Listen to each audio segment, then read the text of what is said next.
Hoy vas a enterarte cómo fueron los inicios de esas personalidades. ¿Cuál es el rol de las mujeres dentro de los medios? Sus miedos y sus luchas personales. Cómo ganaron su lugar y cuál es la actividad en la actualidad. Cómo son en realidad, de todo vamos a charlar. Y voy con ansias. Y voy con ganas. Y voy con charla.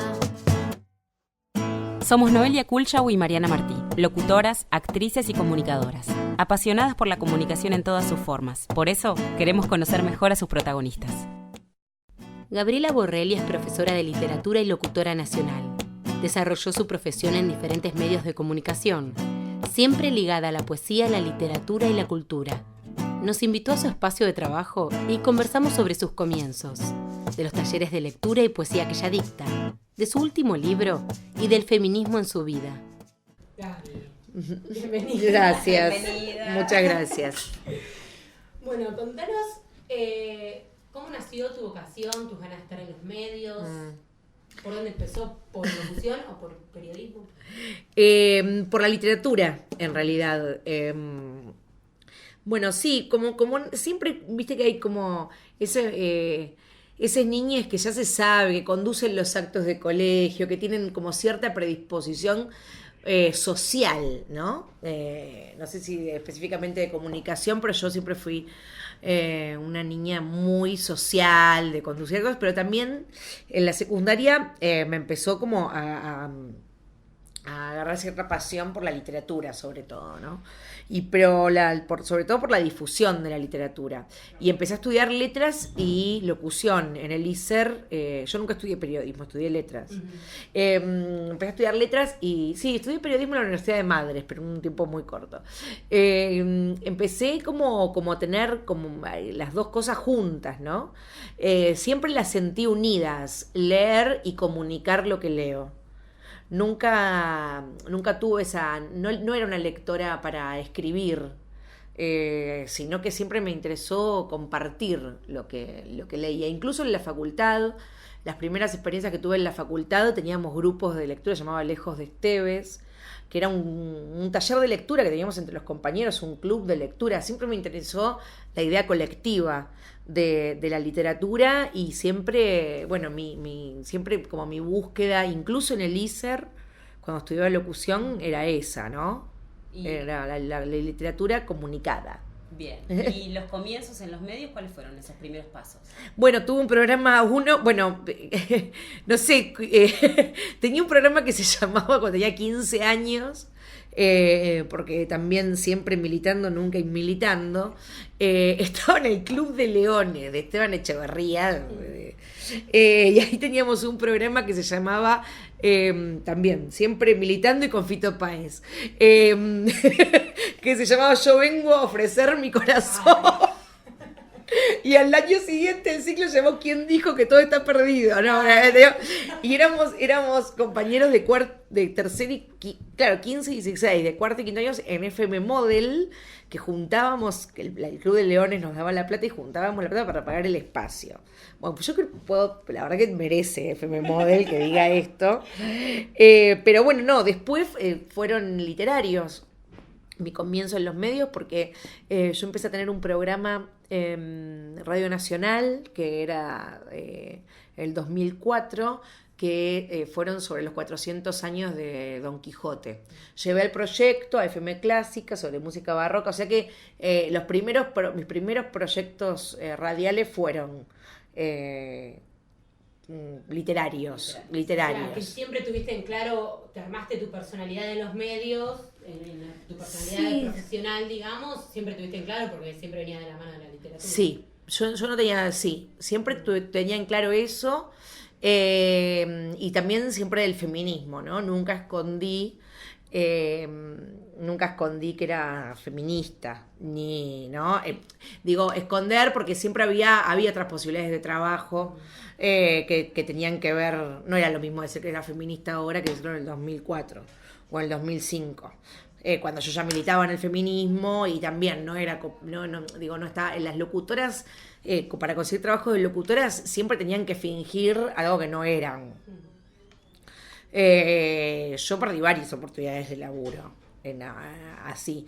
Después, claro, iba armando otros proyectos más, sí. Después, bueno, tuvimos con Laura ya 2012 en la 750, que estuvimos en el inicio de la 750 con un programa de literatura, pero siempre tenían que ver con proyectos ligados a la literatura. Y mis trabajos de locutora en Radio Nacional Clásica entré por concurso. En Radio Nacional hacía concursos para locutores de planta que tenían que hacer diferentes... tenían que hacer FM clásica, folclórica, y bueno, y ahí entré directamente y era locutora de FM clásica. ¿Y qué cosas despertaron en vos para decir, bueno, hay que ser feminista? Porque bueno, ahora quizás estamos todos más despabilados, pero en ese momento que decís no. ¿Qué cosas decías? Che, esto me incomoda, esto no. No, la militancia política. Yo empecé a militar en un partido de izquierda a los 18 años y empecé a ir a los encuentros de mujeres en el 98, 99, y cuando iba a los encuentros de mujeres, bueno, después quebré con el partido de izquierda, pero sí, a mí me despertaron los encuentros de mujeres, por ejemplo, que el feminismo no solo era como un despertar personal, sino que era una forma de hacer política, ¿no? En la vida. Así que sí, ¿no? Como tuve esa militancia política. ¿Y ser mujer en los medios, en algún momento sentiste algo de que te descolocaba? Sí, no, enojo, ¿no? Me pasé la mitad de mi carrera como locutora enojada, porque la verdad que el espacio que se le daba a las locutoras en todos los medios, yo lo pasé muchísimo, trabajé con gente que no era así, trabajé con Larrea, trabajé con Lupo, pero la verdad que el espacio que se le daba a la locutora era un espacio reducido a lo sexual. Lo más sexista de los medios de comunicación diría que era la locutora. La locutora siempre estaba reducida al lugar de la voz bonita, de el morbo en la radio de lo que tenía puesto o no tenía puesto, de qué hiciste. Bueno, recuerdo a Rodolfo Haglin, por ejemplo, Rolando Haglin, que había hecho me acuerdo de Florencia, que era una extraordinaria locutora, había hecho toda una cosa del pelito mojado, ¿no? Sí. Yo me acuerdo que una vez trabajé con un conductor que ya murió, pero por eso no voy a decir su nombre, que era tremendo machirulo. Fui locutora de él varios tiempo y una vez me dijo, bueno, ¿qué hizo este fin de semana con su novio? No, con mi novia, yo tengo novia. Y bueno, y él se fue a quejar y dijo, no puedo tener una locutora lesbiana. No así puedo. Nomás. No, porque no se podía, porque ¿dónde estaba el juego del conductor, no? Ahí había entendida la radio de esa manera, ¿no? Me parece que no cambia nada solo, también cambió, la radio se fue adecuando. En ese momento de la radio, cuando yo trabajé mucho en AM, la radio que se iba haciendo así, el locutor siempre tenía ese lugar de sexismo para la locutora. Después, bueno, se fue como, me pasaba muy, muy enojada por eso, porque no se les daba espacio. Después había otras expresiones, para mí siempre fue como una gran referente Liliana Downes, lo que hacía Liliana Downes, incluso el lugar que ella tenía en el programa de Liberty, me acuerdo, lo que ella había logrado conseguir, pero era una voz muy solitaria la de Liliana Downes. Por otra parte, después las locutoras también debían fingir demencia para estar al lado de un pelotudo que lo único que hacía era hablar de lo que tenías o no. Bueno, también había que comer, ¿no? Yo tampoco las compañeras pero me parece que la radio fue cambiando. Después el patriarcado siempre se va, y el machismo comunicacional siempre se va cambiando de disfraz, ¿no? Después cuando empezó la metro, parecía, y dentro de la metro, bueno, parecía que no se jugaba con el sexo, con el sexismo de las conductoras o que estaban ahí, pero sí con las oyentas, ¿no? Entonces cambió el lugar, siempre hay un lugar. Y me parece que ahora hay bastantes expresiones. Yo ahora trabajo en una radio de corte muy feminista, donde no solo es que hay mujeres, sino que hay una perspectiva de género en la radio. Creo que esa perspectiva de género se fue contagiando en otras radios también, ¿no? Pero bueno, volviendo a tu pregunta, me la pasé muy enojada, mucho tiempo con la carrera de locución, arrepintiéndome de haber estudiado esto, y después reconciliada porque me dio muchas satisfacciones, trabajar con todo el Lupo, bueno, tener algunos programas de literatura, trabajar con Larrea. Yo me acuerdo que el día que Larrea siempre fue un hombre muy pudoroso, ¿no? Entonces, no sé, como que el sexismo de los programas lo escondía un poco en su pudor. Siempre fue muy pudoroso. Yo trabajé con él casi 7 años con Larrea. No fui su locutora, era su columnista, pero bueno, trabajé un montón con él y podía ver. Lo escuché llegar a hablar en inclusivo, Larrea, ¿no? Lo llegué a hablar, porque más allá, ¿no? de estar de acuerdo o no con algunas cosas, Larrea siempre fue un tipo moderno de pensamiento, ¿no? Entonces me parece que también se juega. Pero bueno, la pasé enojada y después reconciliada. Estoy buscando un término más académico, pero no me sale. No. ¿Pero se puede en los medios ser tibio en la política o no? Bueno, la tibieza fue un salvavidas durante muchos años, ¿no? Me parece que justamente nuestra generación asiste a momentos medios complicados. La tibieza era un salvavidas de no jugártela políticamente en los medios de comunicación en algún momento, era un resguardo de tenerte asegurado el laburo, ¿no? ¿Por qué? Porque eso aseguraba cierta objetividad. Pero no solo los medios de comunicación, todo un pensamiento, un paradigma, lo ideológico, todo lo que se piensa conformó, ¿no? O cómo los medios activamente dejaron de ser ese lugar de transmisión, de transmisión de una realidad para crear realidades, ¿no? Entonces, cuando el medio crea una realidad, no solo la comunica, activa políticamente. Desde ese lugar, ya no sé si ser tibio o no, pero hay unas posiciones que vos no podés dejar de tener perteneciendo a un medio. A mí se me hizo muy difícil trabajando en Radio Nacional en el macrismo. Yo me fui después de 17 años. Agarré el retiro voluntario, no me echaron, pero fue como invitarme a retirarme, porque la verdad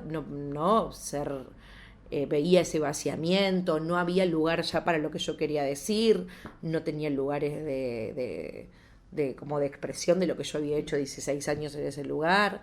Entonces me parece que ya no es ser tibio o no tibio. Los mismos medios obligan a sus comunicadores a tomar una posición, ¿no? Entonces vos por ahí no la tenés, pero la tenés que tener. Y por ahí fingís una que no es la tuya.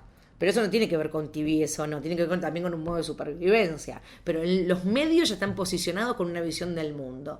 Y a los comunicadores, ¿qué les queda?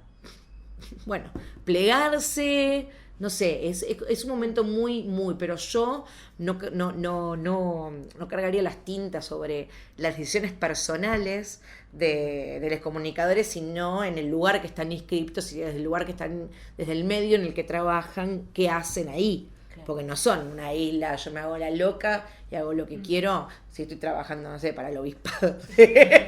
No, quiero decir, es difícil, ¿no? Me parece que la tibieza fue un valor, ya no lo es, pero tampoco se te permite ser tibio en relación a que los medios ya no lo son. Está todo muy fácil. Está todo muy fácil para saber de qué lado de la vida se encuentran algunas cuestiones, ¿no? Sí, y contanos de lecturas feministas, de tu último libro. Bueno, mi libro tiene mucho que ver con mi labor como comunicadora, porque en realidad son un poco mis columnas.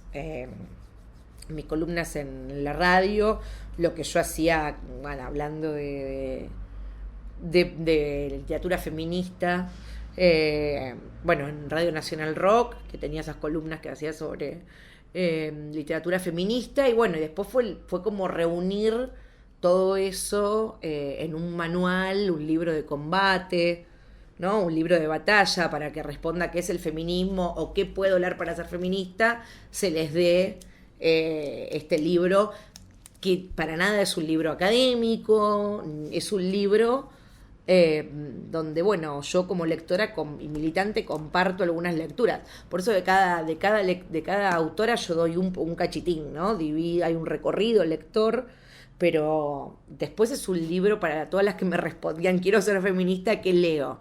Pero esas que me preguntaban eran oyentas de radio.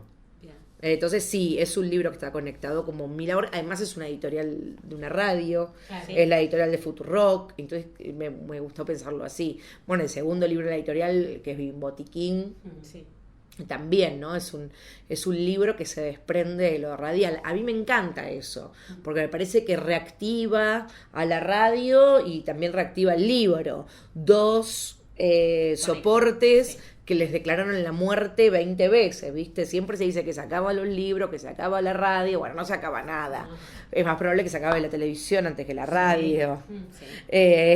O que se acabe, no sé, los libros electrónicos que el libro de papel. Entonces me parece que eso a mí me puso muy contenta y encontré como en lecturas feministas también la unión de varias cosas que yo trabajé muchos años. ¿Y qué estás haciendo ahora? Porque aparte de radio, estás con talleres. Acá doy el taller. Doy talleres, sí. Doy talleres. Bueno, me costó muchos años. Primero empecé dando talleres de lectura. A mí me parece la creación, a mí la lectura me parece una creación y me parece que hay que estimularla, y siempre veía que había muchos talleres de escritura, pero no talleres de lectura, es decir, para aquellos que no escriben, pero un espacio que no hace falta que te vayas a estudiar letras, ¿viste? Claro, sino que, bueno, tengas como un espacio donde leer, donde compartir textos, que son mis también lecturas feministas, los talleres de lectura, son recorridos por la poesía argentina que hacemos, y después tengo taller de escritura de poemas. Porque bueno, dentro de la literatura me dediqué toda la vida a la poesía, pero bueno, yo disfruto mucho de dar los talleres ahora por ejemplo voy a dar uno en el Filba, que es de taller de lectura de literatura queer, y son también como mostrar un abanico de libros a los que no llegás, porque no son los más expuestos en la librería, porque no son los que se dan en las secundarias, porque tampoco son a veces los que más se promocionan en radio, así que como armar otros circuitos de lectura, otros recorridos lectores. Sí, hago radio y doy talleres y escribo, básicamente. ¿Y tenés algo que digas, a lo que aspirás, a lo que decís, quisiera hacer esto, algo próximo en cuanto a lo profesional? Bueno, no sé, no, la verdad no sé. Quisiera que volvamos rápido. Y después, no, ahí surge el laburo. Que volvamos, que primero reactivar el país, ¿no? Claro, sí, súper importante. Sí, reactivar el país primero. No, la verdad que no sé si tengo grandes. Seguir escribiendo, ¿no? Seguir escribiendo, a ver si va a publicar mi novela, pero. No, seguir escribiendo, me gustaría nadar más, pero tengo sueños muy pequeños. Pero no, por ahí participar siempre en la militancia lectora, ¿no? Que eso se vaya transformando más, que a mí me da mucho. Nunca leo sola, ¿no? Ni creo que nunca me dio placer leer sola.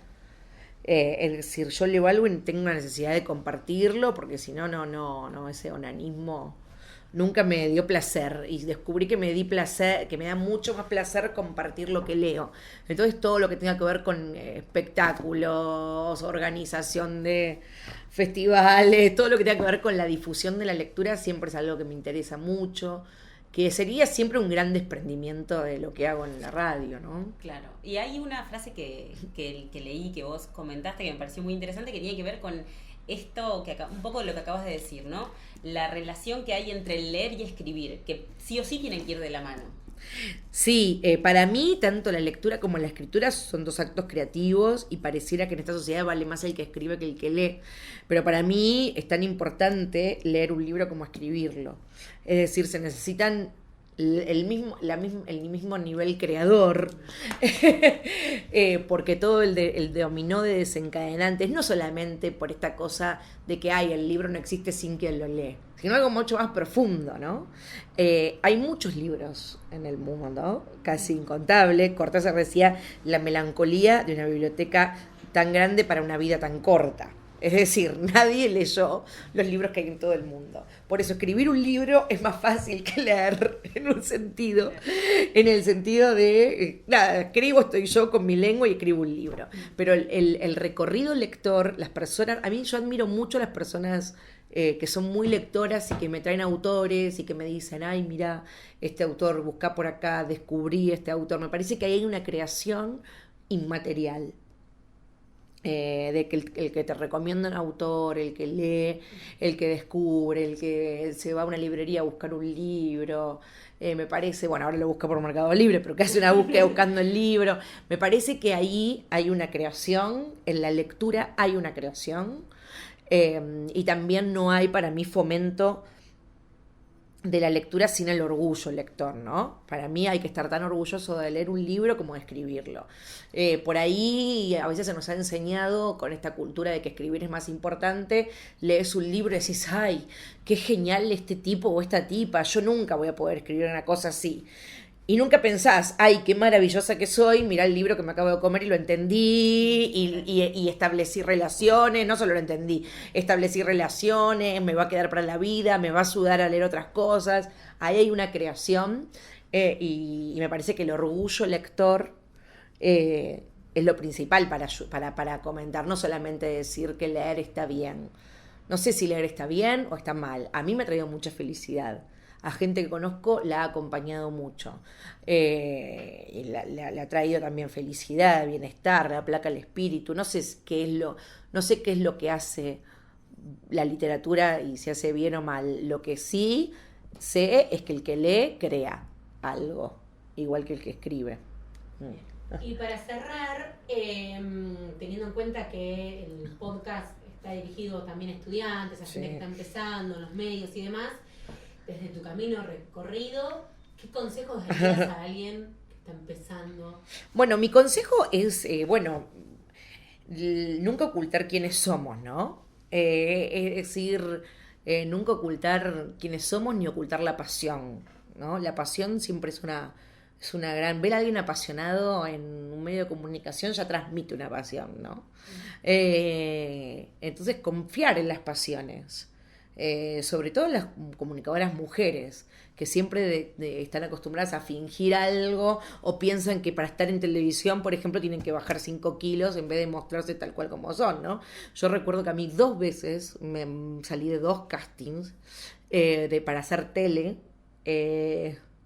y me mandaron a adelgazar, ¿no? Cosa que no me hubiera pasado si hubiera sido Gabriel. ¿Por qué no te bajás 6 kilos y volvés después a la reunión? Eso pasaba, bueno, estoy hablando hace 10 años, tal vez que ahora ojalá cambie,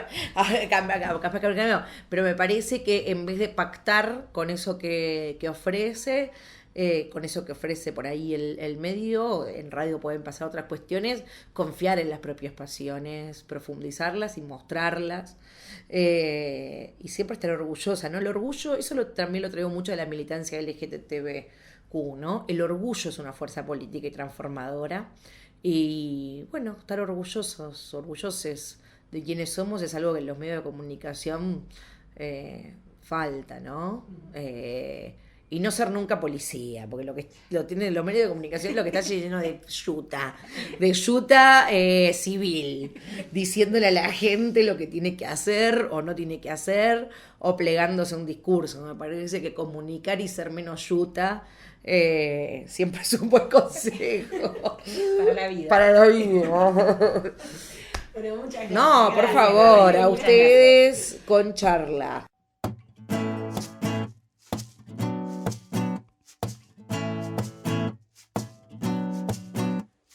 1, 2, 3 y mucho bla bla bla. Vengo con mi voz y también con identidad. Me paro bien de frente ante la adversidad. Ya no tengo miedo, solo escúchame hablar.